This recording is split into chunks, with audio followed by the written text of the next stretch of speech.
अरे कैसे हैं प्रभु। बहुत सारी बातें हो गई हैं, मतलब 12 की 12 टीम्स की हमने स्वॉट एनालिसिस की बात कर ली। सारी टीम्स की मजबूतियां, चुनौतियां, रणनीतियां और मौकों की बात कर ली। अब आगे चलते हैं।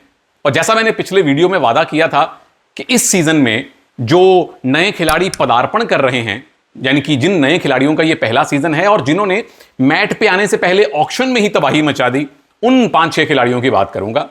तो स्वागत है आप सबका आपके अपने वीडियो में, आपके अपने चैनल में। नाम है सुनील के सूत्र।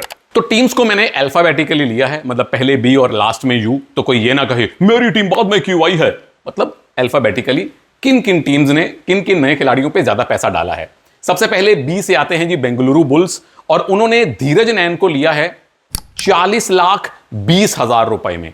अब धीरज नैन आते हैं पंजाब से, पंजाब हरियाणा बॉर्डर पे उनका गांव है कुलारा, और पंजाब से आने वाले बड़े गिने चुने खिलाड़ियों में से एक हैं। मनप्रीत सिंह, मनिंदर सिंह, रण सिंह रनिया, एक दो और प्लेयर आए हैं, बहुत कम आए हैं। पंजाब में सर्कल टाइप की कबड्डी ज्यादा चलती है, ये नेशनल स्टाइल की कबड्डी थोड़ी कम है। पर धीरज लेफ्ट कवर खेलते हैं।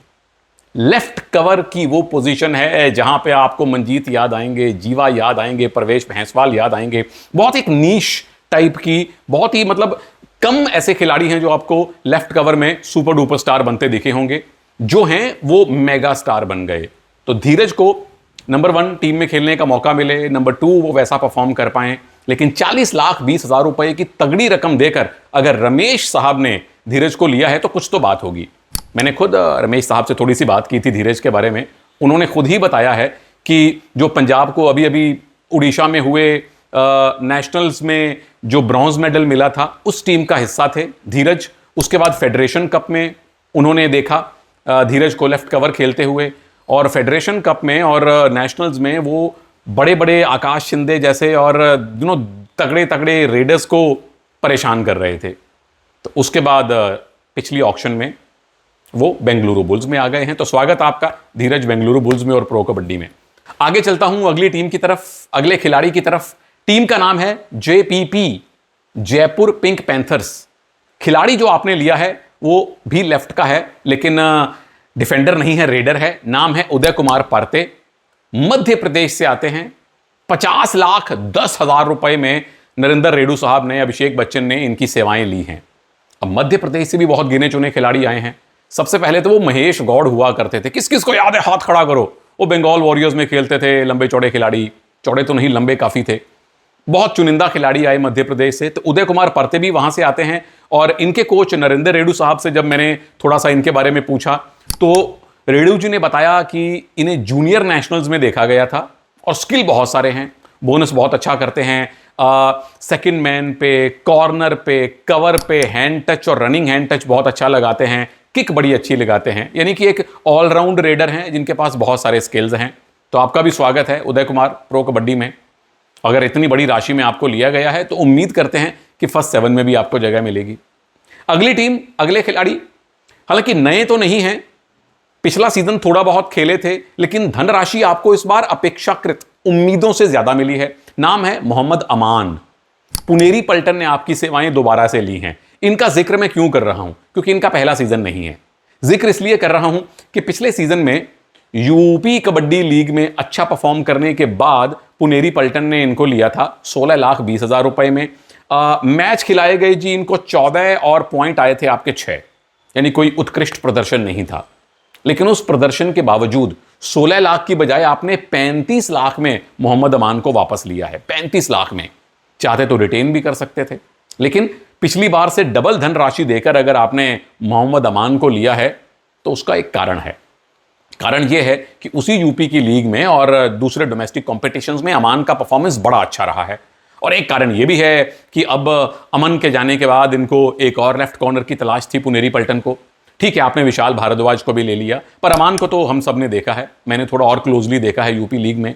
एंकल होल्ड और डाइव बहुत अच्छा करते हैं। तो welcome back to Puneri Paltan and pro kabaddi Mohammad Aman. आगे चलता हूं, बहुत सारी टीम्स को स्किप करते हुए सीधा तमिल तलाइवास पे, जो ईरान से लेकर आए हैं अली रेजा खलीली को 30,20,000 रुपए में। ईरान हमेशा से ही डिफेंडर्स के लिए फेमस है। फजल, शादलू, अबूजार, बस्तामी इत्यादि, सुलेमान पहलवानी इत्यादि इत्यादि। तो ये भी डिफेंडर हैं, राइट कॉर्नर खेलते हैं। हालांकि तमिल तलाईवास के पास राइट कॉर्नर पे एक दो तगड़े विकल्प हैं जरूर, बट ऑप्शंस होना कोई बुरी बात नहीं है। अगर राइट कॉर्नर है तो राइट इन पे भी खेल सकते हैं, अगर आपको 5-2 से खेलना पड़े तो।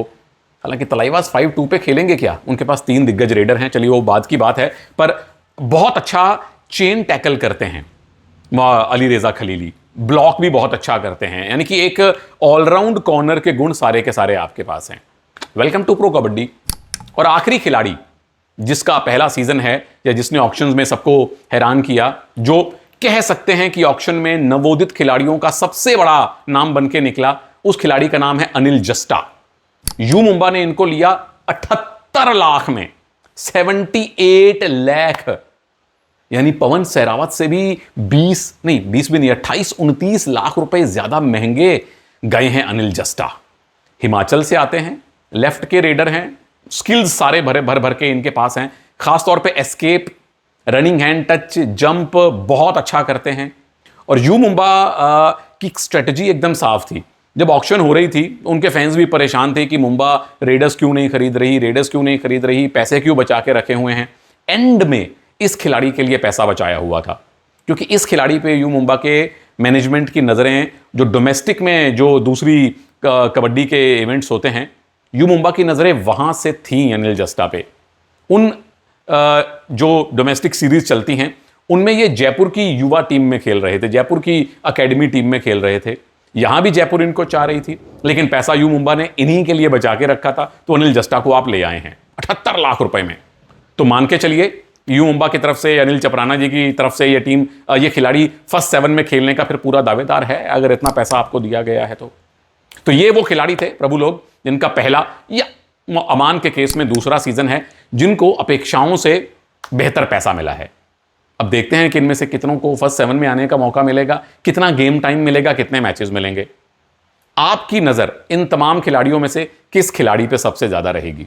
मैं जानता हूं बहुत सारे वोट अनिल जस्टा को मिलने वाले हैं, पर उनके अलावा किस खिलाड़ी को आपने पहले खेलते देखा है जिस पे आपकी नजर रहेगी, वो बताइए। और मैं आपको बताऊंगा अगले वीडियो में कि टीम्स की स्टार्टिंग 7 क्या हो सकती है, संभावित स्टार्टिंग 7 क्या हो सकती है, अगले वीडियो में बात करेंगे। और किन मुद्दों पे आप मुझसे बात करना चाहते हैं, किन मुद्दों पे आप चाहते हैं कि मैं आपसे बात करूं, वो नीचे जरूर बताइएगा। अगर मेरी क्षमता में हुआ तो उस पर वीडियो जरूर बनाऊंगा। इजाजत दीजिए, नमस्कार, जय हिंद।